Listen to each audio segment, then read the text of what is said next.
Well, what others might see as a playoff death sentence, Jeff Dahl viewed as an opportunity. The Keokuk Chiefs' playoff existence hinged tonight on the daunting mission of beating the seemingly unbeatable Mount Pleasant Panthers. This story very easy to sum up for the Chiefs. Big man Kendall Clark in foul trouble early, and Mount Pleasant would feast on the down low. First is Nick Lyon with the Lion heart, and then the big throwdown right here by future UNI tight end Blake Vandenberg. Chiefs down 8-2. They tried to fight back, but could never get back that deficit.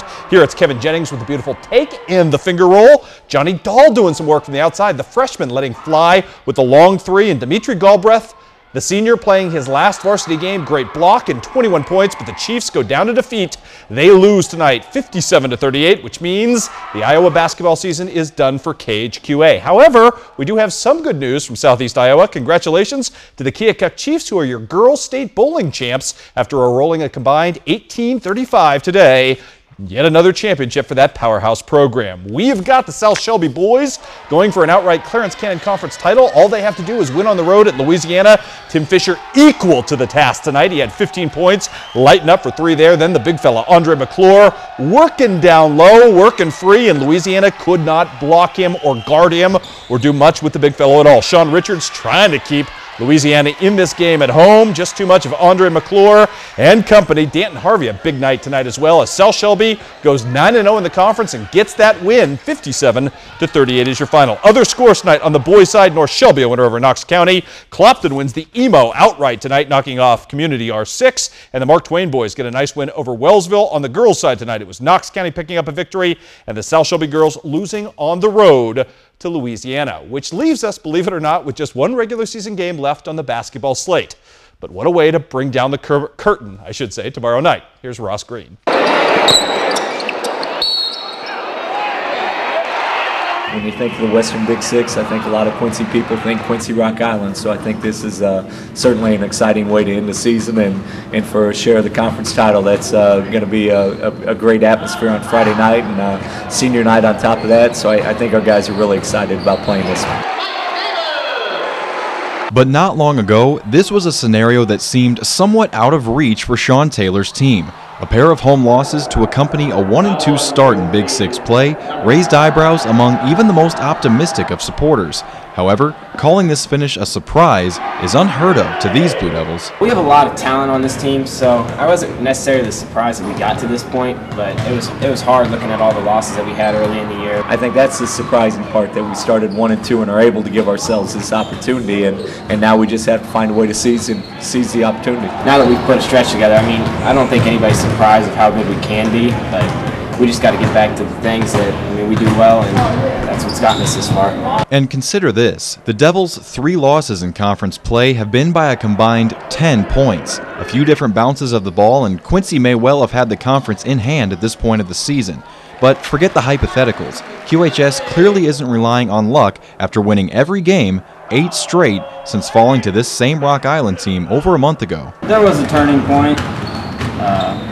We just have been working so hard every day in practice to do what we can, and we performed as best as we can on Friday. We always talk about the process of getting better every day and playing your role better every day, and so I think all our guys are playing at a season best. But I'm not surprised, because this group has great character, great work ethic, and we knew they were going to get better as the season progressed. You might look at this team and ask, what changed after that loss to Rock Island? The answer is nothing. And that's what the Devils have going for them: their ability to keep a level head and stay the course. We're getting the guys that need the shots, more shots per game. We had to win out to give ourselves a chance. The coach has been saying all week, give yourselves a chance, give yourselves a chance. And I don't know, I think we did what we needed to do. We went back to the little things. We're going through D'Angelo each and every time, and if we can get him 15-plus shots and then defense has to collapse on him, then our perimeter guys get open shots.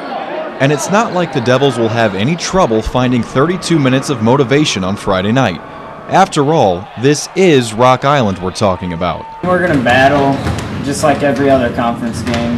We don't like them, they don't like us. We're going to put it to them because we don't really like Rocky, and they got us the first time, but it won't be the second time. Ross Green, KHQA Sports, Quincy. We've got college basketball tonight, and Quincy University's quest for revenge against UIS. Justin Brock's team down 8 at the half. He heats up in the second half, trying to get The Hawks back into this one. Great jump shot for him right there. Lester Hart, though, doing work at the other end for Springfield. Knocks down the jumper at this point. Quincy University closing, though. That deficit would go away. The Hawks would actually take a 2-point lead. Ryan Stuckman with a 3-point play here. Through contact, somehow gets that to go. Chris Babbitt and company made a great run of this. Great finish down the stretch. Justin Brock hits a buzzer beater with his team down 63-62 at the end of this game. However, officials ruled it came after the final buzzer. And the Hawks lose and get swept by UIS this season. 63-62 was your final there. How about the women? Fortunately, these cute young girls, they favor their mother and not their father. We pick it up right here. Lindsay Hankey doing work right here in the low blocks. Again, the Lady Hawks trying to bounce back from an upset loss earlier this season to Springfield. More to come in this one. How about Allie Schwagmeyer? The fadeaway. She had 29 points to lead all scorers on this night. Lady Hawks just doing work in the second half of this ball game. Carly Gengenbacher, former KHQA Player of the Year. Nice kiss off the glass right there. And Quincy University gets the job done. Final count in this one was 98-87. The Lady Hawks secure the #1 seed in the conference tournament and a first-round bye. Also tonight, the news not good on the road for Western Illinois. The topsy-turvy season continues for the Leathernecks as they lose to South Dakota State 74-57. More men's scores for you tonight. Culver Stockton a loser against Central Methodist 82-58.